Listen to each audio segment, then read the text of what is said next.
যারা এই ক্যাম্পাসের সাধারণ শিক্ষার্থীদের মানবাধিকারে পূর্ণ বিশ্বাস করেননি, এখনো করেন না, তারা যদি ভোট গণনার ম্যানিপুলেটের মধ্য দিয়ে যদি নির্বাচনী ফলাফলকে ব্যাহত করার বিন্দু পরিমাণ চেষ্টা করে, ঢাকা বিশ্ববিদ্যালয়ের সাধারণ শিক্ষার্থীরা সম্মিলিতভাবে তাদেরকে প্রতিরোধ করবে ইনশাআল্লাহ। তারপর আমরা আরো দেখেছি এবং প্রমাণ আছে আমাদের কাছে, সেই ছেলেটাও আমাদের কাছেই আছে। এমন কয়েকটা অভিযোগ আমরা পেয়েছি, সেন্ট্রাল ব্যালট 2টা করে দেওয়া হয়েছে এবং অনেকে 2টা জায়গায় জমা দিয়ে আসছে। এবং আমরা দেখতে পাচ্ছি লাস্ট 1 ঘন্টায় বিজয় 71 হলের যে ভোট কেন্দ্র ছিল সেখানে দেখানো হয়েছে লাস্ট 1 ঘন্টায় 100 কাউন্ট হয়েছে, কিন্তু এখানে যারা অবস্থান করেছে তারা আমাদেরকে নিশ্চিত করেছে লাস্ট 1 ঘন্টায় 100 জন স্টুডেন্ট আসেনি এখানে বিজয় 71 হলের যে ভোট কেন্দ্র ছিল। তারপর হচ্ছে যে আমরা এখনো পর্যন্ত বিশ্ববিদ্যালয় প্রশাসনের কাছে 12টা অভিযোগপত্র জমা দিয়েছি, লিখিত অভিযোগ আমরা জমা দিয়েছি। সবকিছু মিলিয়ে আমরা যে নির্বাচন আশা করেছিলাম যে আমরা কোনো প্রশ্ন রাখতে চাই না, আমরা সেই নির্বাচনের কাছ থেকে আমরা সে শুরুতেই সবকিছু মিলিয়ে আমরা ধৈর্য ধারণ করেছি।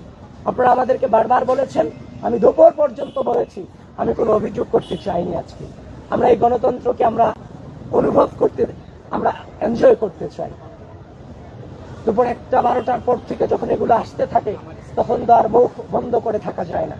সুতরাং আমরা যখন দেখেছি ব্যালট 2 সেন্টারে ব্যালট নিয়ে কারচুপি হয়েছে, তার মানে ধরে নিতে পারছে এমন কারচুপির ঘটনা অনেক ঘটেছে। এখনো পর্যন্ত ধৈর্য ধারণ করে আছি। আমরা সুস্থ, স্বাভাবিক, নিরাপদ ক্যাম্পাস বিনির্মাণে প্রত্যয়ী, কিন্তু স্পষ্টভাবে জানিয়ে দিতে চাই, যদি একইভাবে ভোট গণনাতে ম্যানিপুলেট করার বিন্দু পরিমাণ চেষ্টা করা হয় এবং যারা বাংলাদেশের স্বাধীনতা সার্বভৌমত্বকে বিশ্বাস করেন না, যারা এই ক্যাম্পাসের সাধারণ শিক্ষার্থীদের মত প্রকাশের স্বাধীনতাতে বিশ্বাস করেন না, যারা এই ক্যাম্পাসের সাধারণ শিক্ষার্থীদের মানবাধিকারে পূর্ণ বিশ্বাস করেননি, এখনো করেন না, তারা যদি ভোট গণনার ম্যানিপুলেটের মধ্য দিয়ে যদি নির্বাচনী ফলাফলকে ব্যাহত করার বিন্দু পরিমাণ চেষ্টা করে, ঢাকা বিশ্ববিদ্যালয়ের সাধারণ শিক্ষার্থীরা সম্মিলিতভাবে তাদেরকে প্রতিরোধ করবে ইনশাআল্লাহ। এবং আমরা ইতিমধ্যে দেখতে পাচ্ছি নীলক্ষেত, কাঁটাবন, চাংখারপুর চারদিক থেকে দেশব্যাপী জামাত শিবিরের নেতাকর্মীরা সংঘবদ্ধভাবে অবস্থান নিয়েছে। ঢাকা বিশ্ববিদ্যালয় প্রশাসন এবং রাষ্ট্রীয় প্রশাসন, নির্বাচন কমিশন, আমি আপনাদের সকলের প্রতি আহ্বান জানাচ্ছি, খুব দ্রুত এই ধরনের সন্ত্রাসী অবস্থান থেকে আমাদের ক্যাম্পাসের এরিয়াকে, ক্যাম্পাসের আশপাশ এরিয়াকে আপনারা মুক্ত করুন। এই ধরনের যোদ্ধাংদেহী অবস্থান কোনোভাবেই আমরা গণঅভ্যুত্থান পরবর্তী সময়ে আশা করিনি এবং সেটা রাখিওনি। সুতরাং আশা রাখছি আপনারা সেই ব্যবস্থাগুলো আপনারা নেবেন। এখন যেহেতু ভোট গণনা চলছে, আপনারা আপনাদের জায়গা থেকে সজাগ দৃষ্টি রাখুন, আমরাও আমাদের জায়গা থেকে সজাগ দৃষ্টি রাখার চেষ্টা করছি।